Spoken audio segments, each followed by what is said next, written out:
Good evening. This is my final project for Kate Titsworth. Take about 106, I think. We've had all sorts of problems with our internet here, and so I'm sorry about that. I would like to take the opportunity to talk for a few minutes on a very elementary level about two emerging technologies that have very similar implications for society, but they approach their functions in very different ways. These two things are artificial intelligence and neuromorphic computing. Artificial intelligence, or AI, has a very broad definition, making computers think.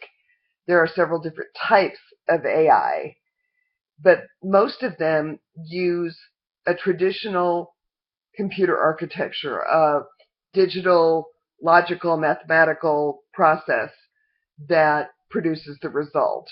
For example,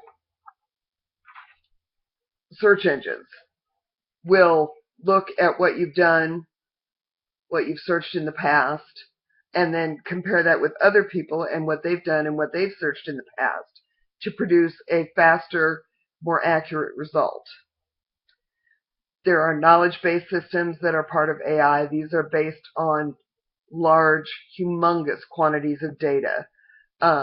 Applications for that include things like in the medical field, or what was the other thing? Oh, yeah.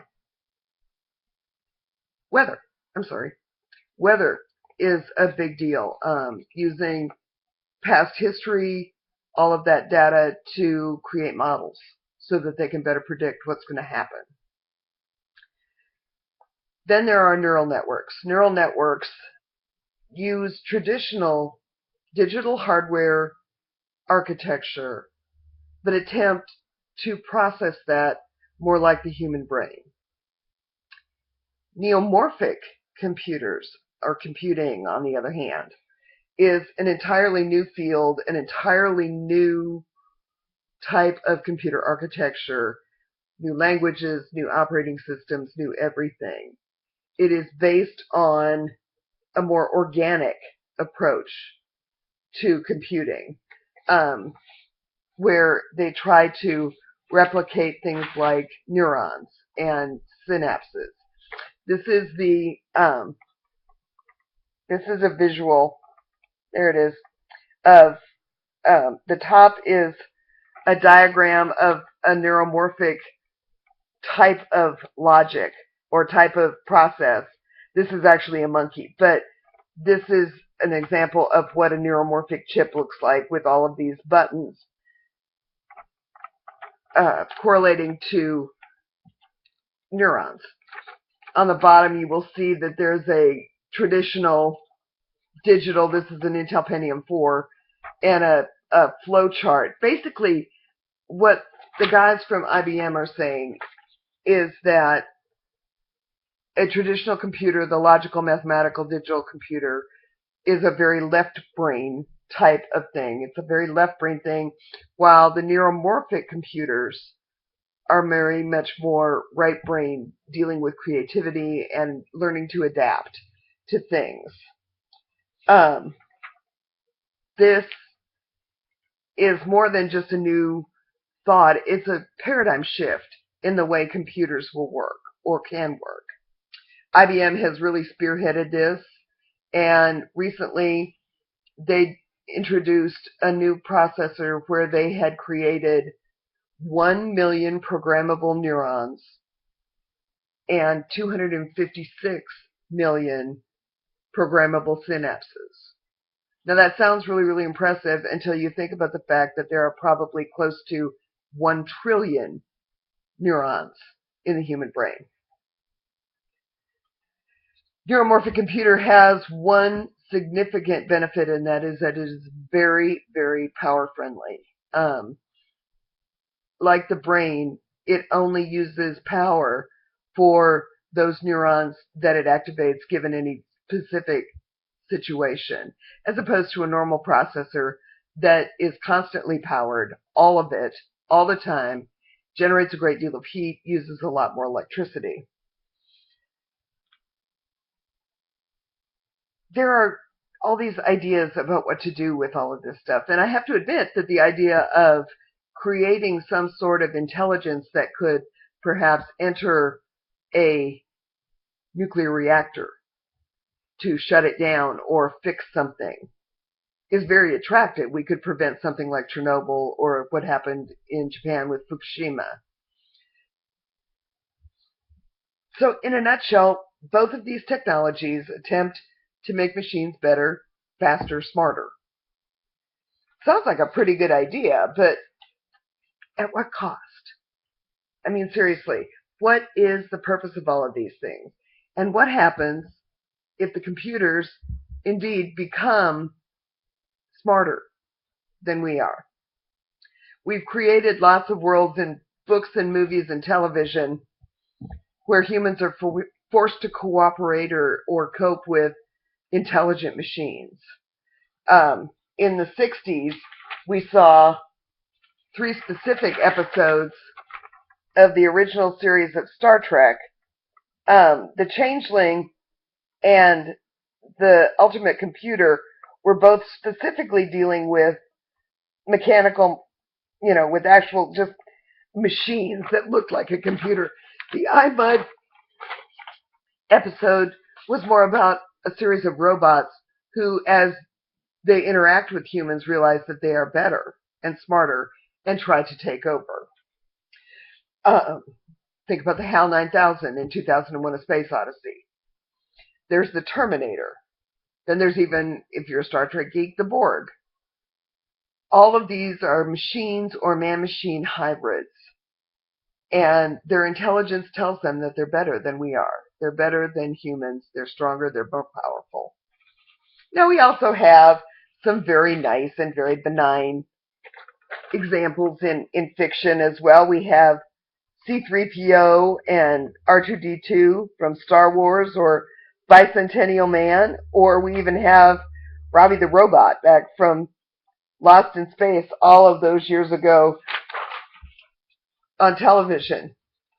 These are intelligent machines that don't try to take over the world, but they've all been programmed with some sort of values.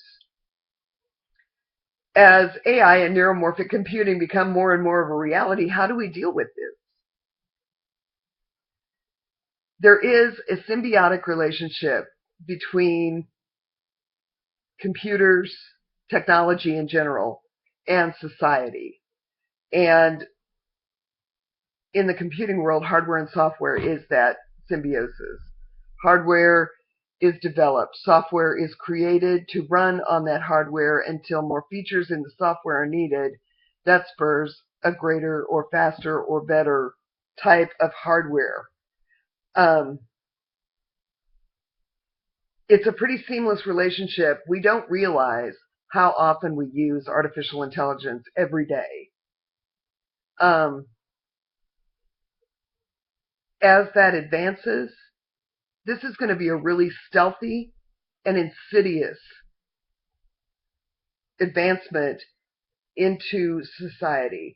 In fact, it will be so insidious that we're going to look at it and we're going to think, wow, this is really cool. This is better than what I had before. Is it? We don't know.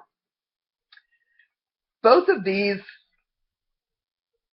technologies will either be evolutionary, which is what we're experiencing now with AI and with the neuromorphic computers, or they will be revolutionary, which in some ways is the neuromorphic computer, the entirely new, entirely different way of thinking about the computer.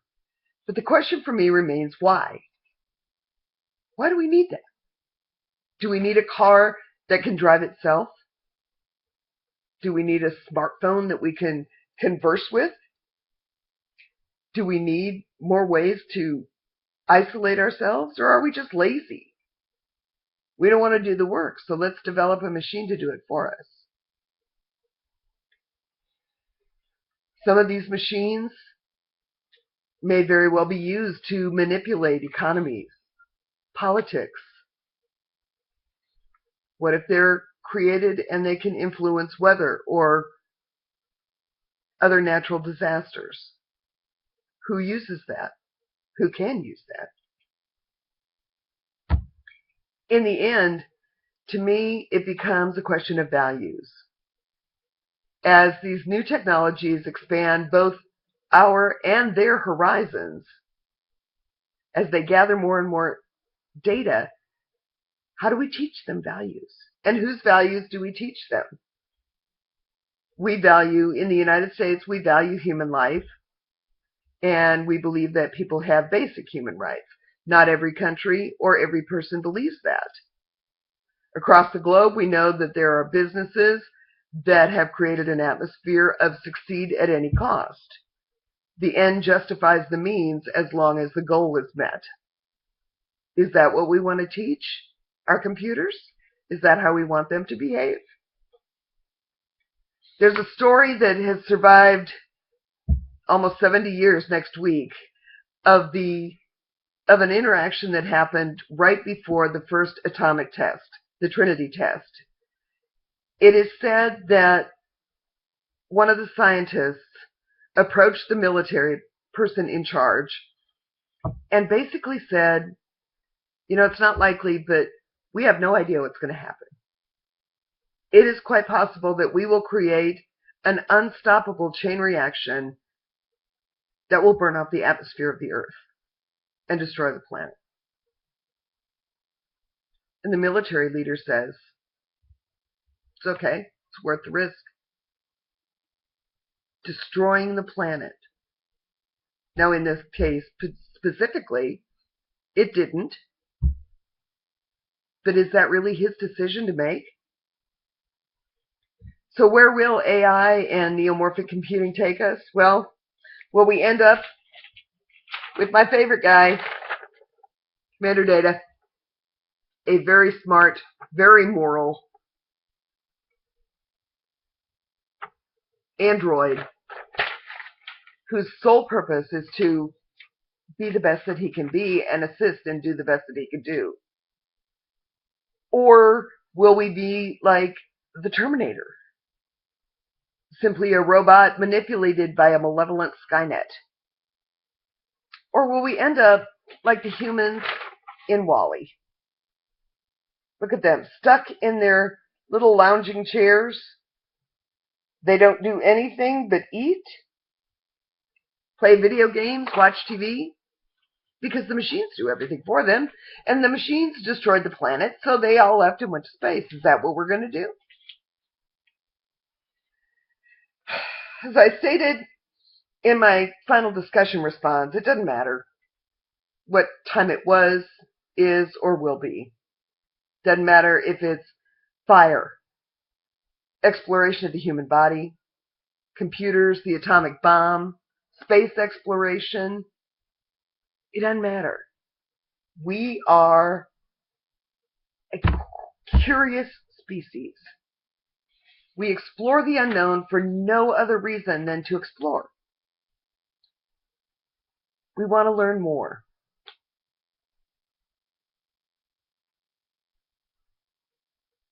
What are we going to do when the computer learns more than we do? What values will it have? It seems to me that if you look behind me, I'm going to turn this here. There. This back here has hung in my mother's house, even though it's crooked. Hung in my mother's house for years. It is a copy of the Serenity Prayer, and it seems to me that at this point in time, it is probably as appropriate as it has ever been. God grant me the serenity to accept the things I cannot change. There is technology. There will be advancements. We are going to have to cope with this. Courage to change the things I can. I have to be responsible. We all have to pay attention to what's happening and make sure that something bad doesn't happen.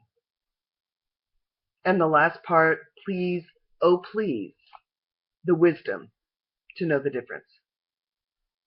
Thanks.